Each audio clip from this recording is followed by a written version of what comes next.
Welcome back to Death Metal Pug. I'm Black Puggeth. I want to be a rock star when I grow up. The purpose of this is to have fun and talk about music. If for some reason we can help out your band, project, or business, please reach out to us at deathmetalpug@gmail.com. I'd like to thank Tony Iommi for being on last week's episode. We've been out on vacation. Then when we got back, we all got sick, you know. Hey, let's talk about Ozzy's last show. No one's gonna know it's like 6 in the morning, right, dude? I did not see the Back to the Beginning concerts as I was on vacation, July 5th. But I'm sure a bunch of people have added their comments online to try to capitalize on Ozzy and Sabbath's last show. Anyone who is commenting on Black Sabbath who was born in 1990 or after is a total fucking fraud.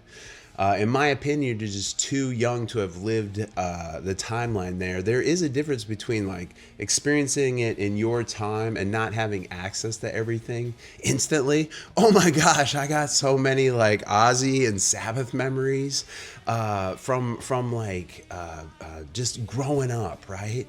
I remember turning so many people on to Black Sabbath in college, and I was happy to do it, but I was always like, how have you not heard Black Sabbath at this point, right? So that was the 90s, and if you think about until the Sabbath with Ozzy reunion that happened or came back in the 90s, think about like how much modern Sabbath was really played on the radio back then.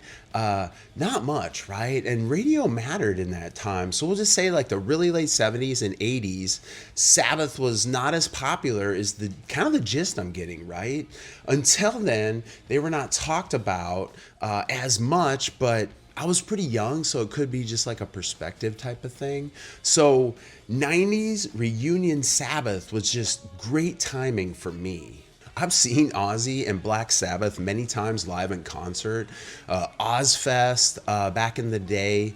I was trying to think about when I went, and maybe we could try to look this up. I think the first one in 95 or 96 was just like one or a couple one-offs. And then like 96 or 97 is when they fired up and it became like touring around the country kind of thing. I saw, I want to say in like 98 or 99, there was a tour and Pantera opened for Black Sabbath. The date that worked out for me and my friends, or we went to Ann Arbor, Michigan from the middle of Illinois and drove over there to see that show because we wanted to see it that bad, Pantera opening for Black Sabbath. I remember when the Osbourne's television program came out in like the early 2000s, and I watched it because I was definitely curious, and very rarely is there anything like heavy music related that makes its way into like a modern kind of TV popularity type of deal. And so I remember talking to so many people like back then about Ozzy, like this is not the person I have memories of, right? Because Ozzy is a powerful performer live, just giant, lots of love. I think the world was probably able to see this reflected in his Back to the Beginning send-off show, but I didn't see it, right? I didn't see it. But just how powerful, how strong, how great he was, how much command he had of thousands of people in the room. And then you watch this fucking Osbourne show, and the guy cannot tie his shoes, right? And he's a laughingstock and a joke. And for me at the time, and I'm sure a lot of Ozzy fans, we were just really taken aback by that. So now so many more people saw him in the light of a goof, a failing person, former drug addict. Like I don't want to be too harsh here, but just really like an endearing, incompetent, almost like silly old man is almost just that it had. But Ozzy is a magical performer and always has been. He's fantastic in that way. It was nice to see something this special get recognized in a way so that the community can come together, right? It's Black Sabbath. There's no argument here amongst anybody in heavy music. I guess 5 million watched, and they raised like $200 million for like charities in England. It's bullshit that Friends TV show ripped off that opening riff to After Forever. There's a case to be made that Sabbath showed us everything. Every band can be linked to Black Sabbath. Even you, Bring Me the Horizon. You think you invented like sound effects or something?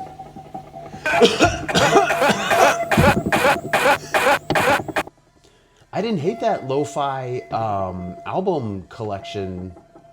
I thought it was pretty chill. There's a case to be made that metal would have been invented anyways.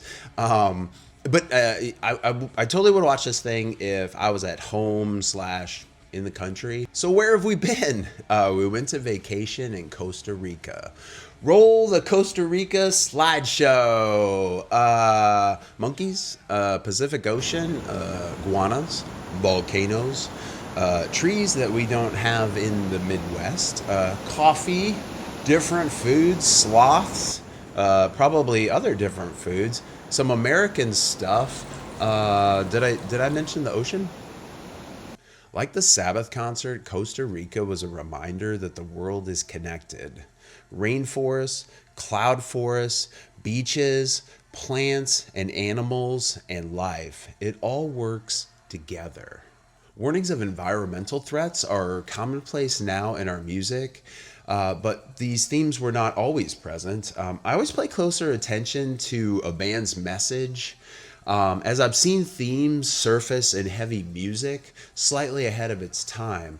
Racism, environmental threats, and nowadays you get also more like control of the mind or your thoughts kind of influences. Speaking of Costa Rica, a band from that country released a great album this year. That reminds me, I need to put some Iron Maiden stickers on my luggage. In February 2025, the San Jose, Costa Rica band Chemicide released Violence Prevails, a cool thrash band that has vibes similar to that Corrosive album last year. I get Sepultura vibes, Slayer, crossover. The last song on the album is a cover of Metallica's 72 Seasons song, which is weird, but I guess it's just not another Creeping Death cover or something at least. I like the song on this album best, Parasite, which I added to my Mow the Lawn playlist. The title track is good as well, although it's just occurring to me that none of these Chemicide songs are themed of the environment though, but instead they're themed of like violence, political corruption, and just kind of like bad things in general. On our way out there in like kind of a half-assed search, it didn't appear like they were on tour in Costa Rica while we were there. Are you able to pee in the airplane bathroom? I'm like taller than the bathroom, and it's like super kind of awkward to like stand there and do it, and I think I got a little pee on my leg. Side note, listen to that Corrosive album from last year. It's really freaking good. On the plane ride home, I watched that new Led Zeppelin movie titled Becoming Led Zeppelin. The movie is about the individual members from their youth, like very young, through the Led Zeppelin 2 album. The backstories of each Led Zeppelin member is great. For example, Robert Plant was to be an accountant until he saw like Little Richard play, and then he was like light bulb moment. You gotta understand like Elvis, Little Richard. It was also new that like rock and roll was just kind of like starting out when the members were in their youth. Bass player John Paul Jones had played organ at church to get money for a Fender bass. Rhythm and blues came to England and like just influenced them like crazy.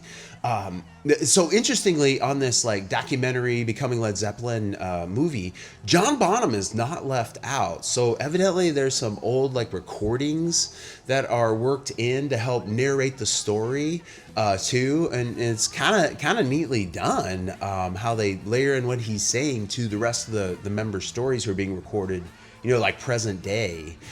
It's interesting how much they had accomplished before Led Zeppelin, like each individual member, not like monetarily or as like big superstars, but as studio musicians, and the people who they worked with.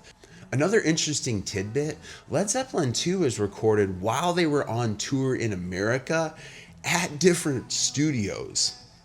That just blows my mind. Not gonna lie, I feel a little boomerish talking about Led Zeppelin. It's occurring to me, I'm talking about like pre-Black Sabbath at this point, but it's close, right? I really enjoyed the new movie, Becoming Led Zeppelin. I want to leave you with this takeaway from Jimmy Page. If you have something that you know is different in yourself, then you have to put work into it. You have to work and work and work. You also have to believe in it. But as long as you can stay really true, you can realize your dreams. My world, it smiles. Your hand in mine, we walk the miles.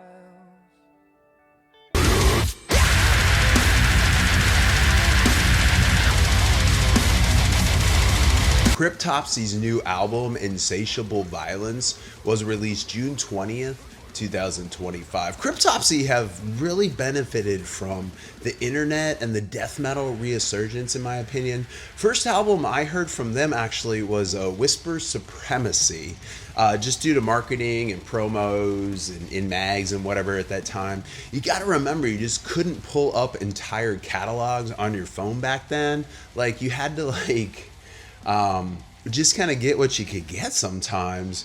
And that album, when it came out, like, I was, into death metal then.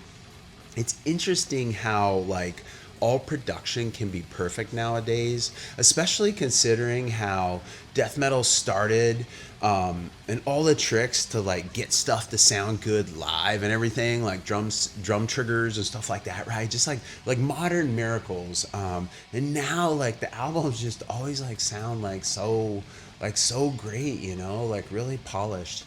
This Cryptopsy album is a full-on force. It is non-stop. It is not like verse, chorus, verse, song structures, and it's amazing. Like, they will be able to even like duplicate this live, quite frankly.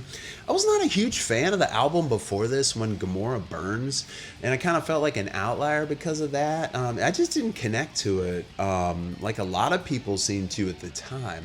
Now, I don't think like it's a bad album or anything. I just didn't see it as being as good as quite a few folks thought at the time.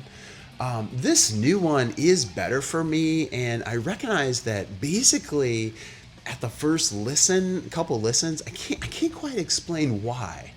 Maybe because it's like a little busier with the instrumentation and all the like constant guitars and drums and stuff. It is a non-stop punch to the face for the whole album. And for people who rag on like intermissions or interludes or spacing between tracks, listen to this and think about like why they do stuff like that, or put those kind of things into albums.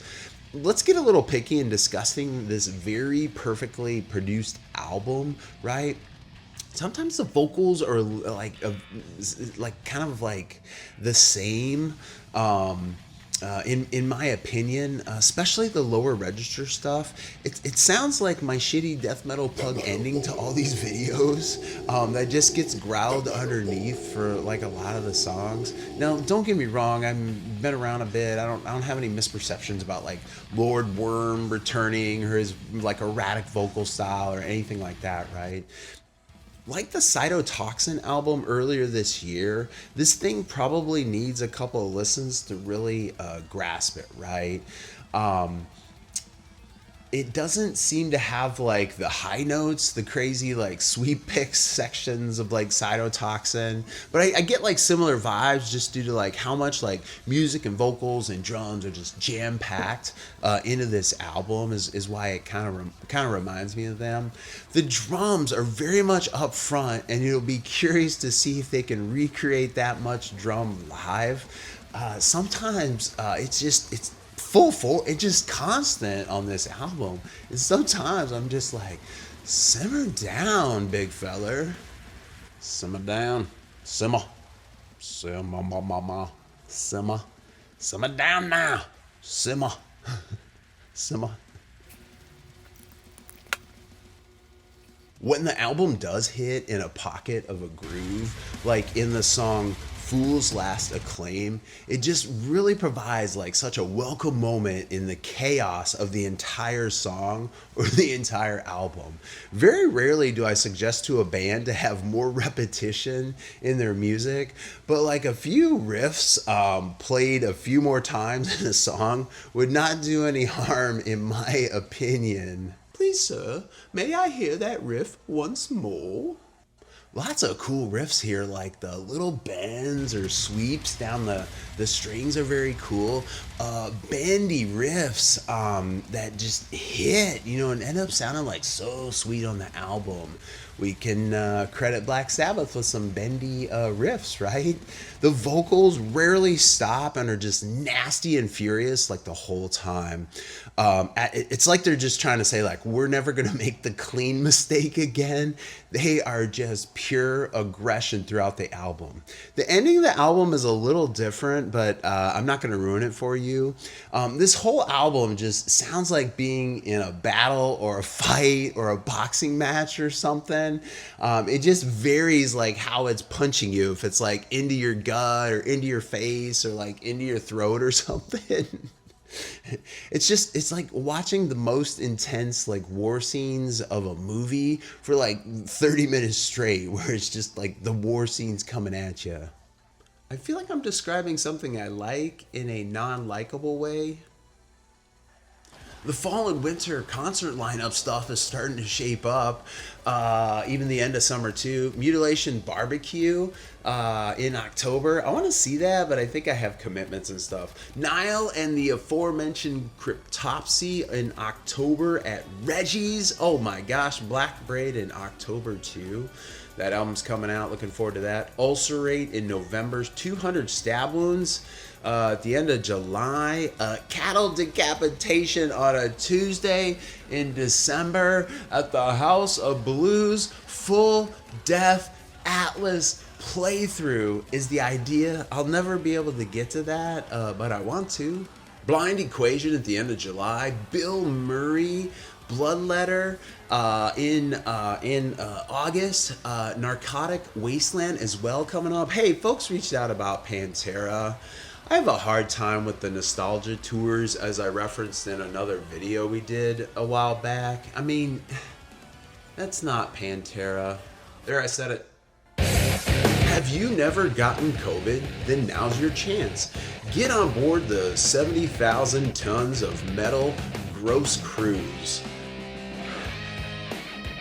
Sorry about all the junk we put out while we were out. I could like that stuff, but I guess I'm weird. A few people asked me about Meshuggah Burbs, the one where it goes through the houses. Yes, I ran with a camera in the streets of a newer neighborhood built about a year ago, and then my producer just sped up the video because obviously I'm not that fast.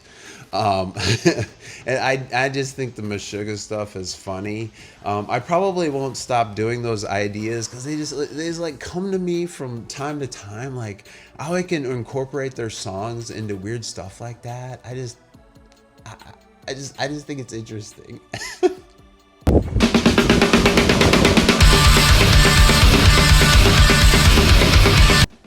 Seemed like kind of a good time to take a break, actually, with like the stuff coming out. Seems like people are now at the point where they're gonna like sandbag it to like September, October for the big releases and stuff. Comparing the last couple of years, I feel like 2025 has been a little light year to date, but man, the last couple of years have been really, really awesome. With like standout releases coming out. But since we've been gone for a while, I thought I'd just share my thoughts on a few releases that came out. Some of these I would have listened to before we left, quite frankly. And then after, or maybe in travel, because I didn't listen to music in Costa Rica for like 7 days, which is extremely rare. maybe a little less. So what came out? That Fallujah album, I mean, is not my cup of tea. It turns out I've actually seen those guys, and I didn't really realize it until we were like glancing at a different concert ticket. So I think that's true, but I've seen them live, and I have no memory of it, and that's not a knock. It's just they were not on my radar whenever I'd seen them way back. The band Killing of a Sacred Deer is not getting enough eyes on it, so I wanted to bring them up to get some ears on it. I like the last one too. Check that out. There's something here with what they do that is pretty good in my opinion. Check out this band Lipoma, or however the hell, Lopma. In June, on Friday the 13th, they released the album No Cure for the Sick. I listened to this traveling out on the plane for like 3 playthroughs by accident, right? It just, when it starts, it's so similar, and it can just continues, and it doesn't have like an obvious end to it, and it's actually like kind of soothing in how it's put together.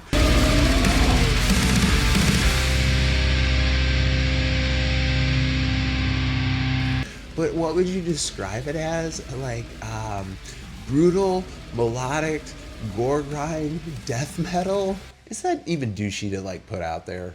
All the songs are just so similar and just vibe. It's like it shouldn't work, but it does, and it's oddly beautiful. Hang with the vocals for a minute when you first start this album, so you get a little desensitized, and then I think it's a very, very interesting album for sure. Born of Osiris released a new album, Through Shadows, and it feels like to me it's gaining a lot of attention. They've lost like kind of the mechanical, less traditional song structure for like bigger choruses and like traditional kind of breakdowns dropped in this thing. They moved to a more structured songs for the most part. Take a peek. You might like it better. But I mean, there's only 2 original members left, or you won't like it better. Try another Chicago band, Blind Equation. Its new album, A Funeral in Purgatory, came out on July 18th. Our music has the best phrasing for sadness.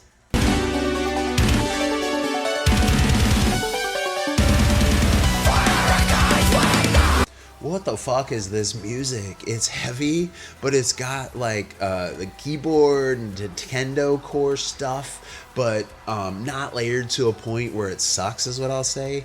Screaming cleans, smooth opens, crazy endings with like big guitars at times. Give this thing a go. It's interesting. It's sad, angry, it's dancey, it's heavy. If you dig the Callous Cowboys, this could be for you, but it's more cohesive in the style of the songs on the album, if that makes sense.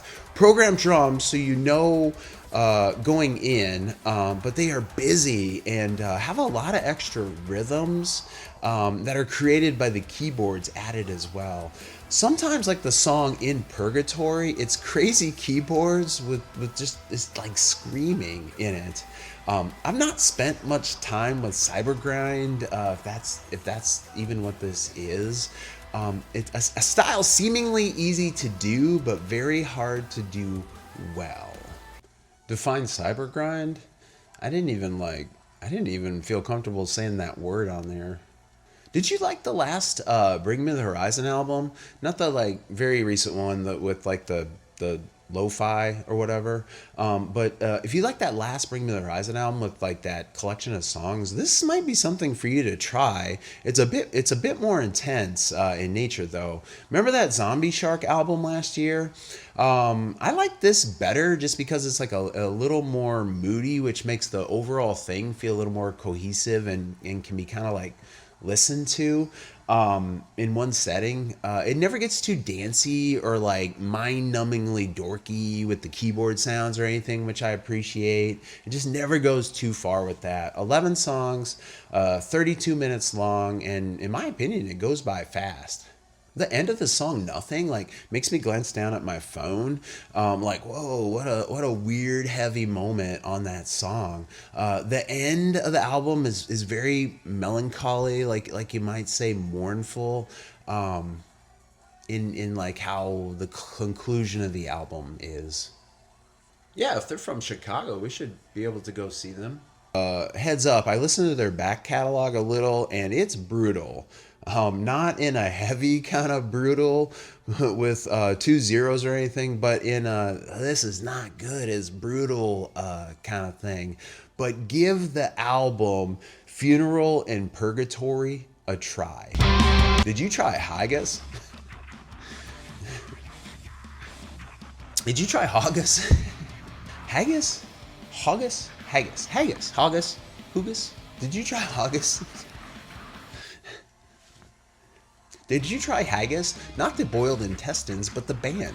Re-listen again to the Destination Extinction record. If you can listen to it for more than 3 times, it will stick with you. It is weird like that. 10 songs, 24 minutes, and it's about twice as long as it actually needs to be. I just learned what Minecraft was. I don't know what the hell mince core is.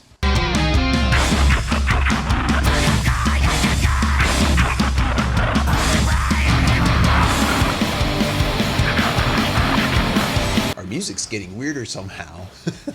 But listen to that Haggis album, and if you get through it, the first half like 3 times, like I find myself like hearing the riffs and the album in my head as like huge earworms actually, which is completely ridiculous when you listen to that album and it's on, and for the first like just 30 seconds you're just like, oh my gosh, I don't think I'm ever gonna be able to like get through this thing.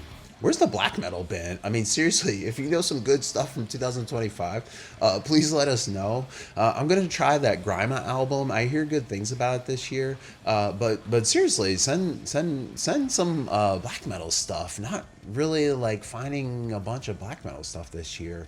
Listen to the album Chronos Compulsion. Called Lawgiver, released on July 11th. Basically, while I was mowing the lawn, coming back from vacation.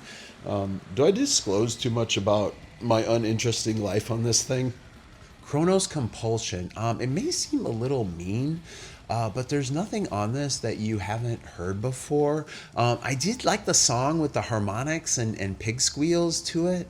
The last song has weird like fax noises that are coming from the devil type of sounds. What's a fax machine? A fax machine is a device we use like back when we churned butter on our horse and buggies. There were these tangible machines that sent pieces of paper verbatim from one end of the phone to the other end of the phone, and it would come out of what was called a fax machine. If you had asked me what I've been listening to lately, I think I would have said like NoFX, some Deftones. Every time I like accidentally hear that Kaiko Yen album, I end up like listening to it for like 3 days straight.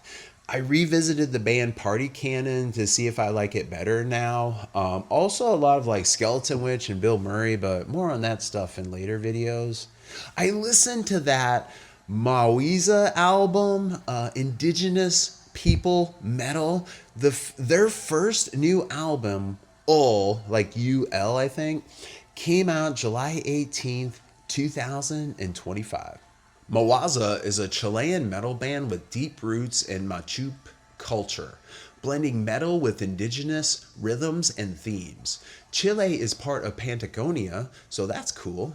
Founded in 2014 under the name Nuka Sermos Diochus, they released 2 albums, Tierra in 2017, and Colong in 2019 while touring across Chile, Colombia, and Bolivia. In 2021, they rebranded as Mawiza, committing fully to singing in Mapuzungun, the ancestral language of the Machupe people. I apologize for the way in which I probably pronounced those things. This is a metal album. It steers clear of like hokey territory with the indigenous stuff, which I'm really appreciative of. I guess when Black Braid being so fantastic thus far, we're bound to see a few more of these like indigenous themed bands come up, maybe even with a bit of a legacy, but getting some spotlight shown on them. What was that weird group that opened for Maiden last time we saw them? This isn't Black Braid though. It's like Gojira, like melodic black metal with indigenous people vocals, both in language and style somewhat. God, I hope this makes sense. It's kind of mellower, like modern Gojira is how I could kind of describe it. And not just because of like the indigenous people references, but just like in its style and everything too. The start of track 4 is so cool, and I think we'll just put the name of the stuff up because it's all like indigenous language and everything. So as you heard earlier, I can't pronounce the thing. The start of track 4 gets hampered a lot of the album. It gets hampered a lot on the album by like these chant like vocals. It sounds Gojira like to me, but I think I'm also being influenced because Joe Duplantier guest spots on the last track on this album. The vocals at the end of this song are better in its frantic delivery, in my opinion. The album title, UL, means chant. So I guess that makes sense with like the layered vocals and everything on this. But that like Gojira, is it pinch harmonics, comes up again in the next track. So we hear this a lot. It's all sung in native tongue as I understand it. Sometimes it would be nice for the songs to get like heavier or have like a breakdown in more of like a metal kind of way. Like just do either all out black metal for it or just huge death metal moments. I think track 5 would have benefited from this greatly. By track 6, I'm kind of like it kind of feels like they just learned they could do like harmonics on their guitars and are in love with it. They just have a ton of that just is added to the album throughout. Yeah, you take your bloodletter pick, and then you hit the guitar string with it, and then you right after you're touching it with like the back of your thumb, and then you're squealing it up on the guitar, and it creates like that kind of different sound than just like hitting the note clean. On this Mawiza album, track 8 ends with just like a stream of what I think are like pinch harmonics or squeals from pedals or computers or something. I'm not sure if I want to listen to this more to see if it grows on me. It needs more like metal, like more like viciousness added to it. They need to decide if they're going to go like full metal or like full on radio metal. We gotta speed this thing up. Shadow of Intent released its new record, Imperium Delirium. Shadow of Intent are for your friends who like deathcore, but they also like movie scores. Shadow of Intent is a symphonic deathcore band from Connecticut that's carved out a niche by blending brutal technicality with cinematic grandeur. Formed in 2013 by vocalist Vendor and guitarist Chris Wiseman as a studio project, inspired by the Halo video game series. The band name comes from a Covenant ship in Halo. Shadow of Intent, man, like I drank the Kool-Aid and liked their album Melancholy, but I didn't really dip into it that much after like 2019, 2020, except actually for some reason, the instrumental track, the dreaded Mystic Abyss, which is a great song, and that's not to throw shade on the vocalist or anything, but this 10-minute track just like has these recurring riffs that just tell a story without the vocals. It's great how it recycles the riff throughout the track. Neat to hear, even if you're not into like deathcore stuff. It's filled with solos, a little piano bits. They're a great add-on. As silly as that sounds, it actually works. And it's got like those whoa synths that just pair up nicely with it. The one that was released after I found a bit boring, but I should probably revisit it. New album Imperium Delirium was released in June 27th, 2025. My Google machine says Imperium means absolute power, and delirium means serious disturbance in mental abilities that results in confused thinking and reduced awareness of surroundings. So what does this mean? Like Empire of Madness, a ruler who is cray cray? Opening song has one of those like dramatic movie intros I find kind of dorky, but it's quick and rips into the deathcore growls fast. The intro song does have vocals and ends with the words, "And now you must prepare to fucking die." The next song, Flying the Black Flag, has an opening to it too. It has some cool harsh notes, deep fast vocal deliveries that are cool. I tried the lyrics and I couldn't decide if it was like sci-fi stuff or like an analogy to political messaging on it. I had to Google the meaning of multiple words multiple times when glancing at the lyrics, I'm embarrassed to say. Not even made up words, but like ACT words. My Lexile level is lower than the Shadow of Intent's Lexile level. Okay, what about the music, right? Their song Infinity of Horrors has cool parts that will kill live in a deathcore kind of way. Huge deathcore vocals on this thing, deep growls and speedy rasps that are like Sternad on steroids. Cool guitar solo parts. Sometimes I wonder if the story gets in the way, but there's probably all kinds of like Easter eggs and storylines to unpack here. I just don't have time for that. No shortcuts, 55 minutes of music here. Corpse Grinder is on a song, but he's hard to recognize as himself. Shadow of Intent opened for Cannibal Corpse on a tour I was at that I saw in 2021, I think it was. I missed the opening band Shadow of Intent though, although somebody tipped me off like, you gotta check this group out, this is good. So the story is not as interesting, probably because I didn't go, or I didn't see them. I didn't see them. I went to the concert. I saw Cannibal Corpse, but I missed Shadow of Intent. Volleyball game. Vehement Draconian Vengeance, track 8, stopped me and made me like take notice of the huge mid-song breakdown. There's an instrumental track on this one as well too. Apocalypse Canvas is 5 minutes long. It doesn't tell quite the story as the other album instrumental song I was referencing, but it does set up the next song's ability to start off in another grandiose fashion with it, since like it has a big intro and stuff to it, so it kind of acts as like a reset on the album for it to continue. And then also like as the next song has kind of like a tonal shift and then a bit of a spoken word section leading to the heavier parts that come after it. So yeah, the instrumental is more to like show off, you know, my instruments kind of thing track, rather than, you know, recycling a theme throughout the instrumental. But man, it is enjoyable.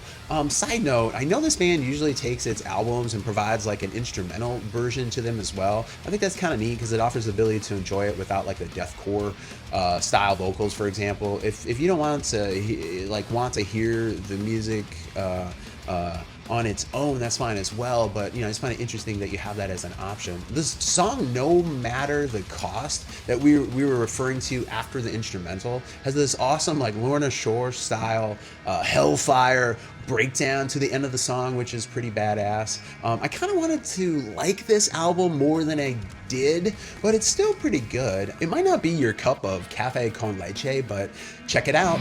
Pura Vida, the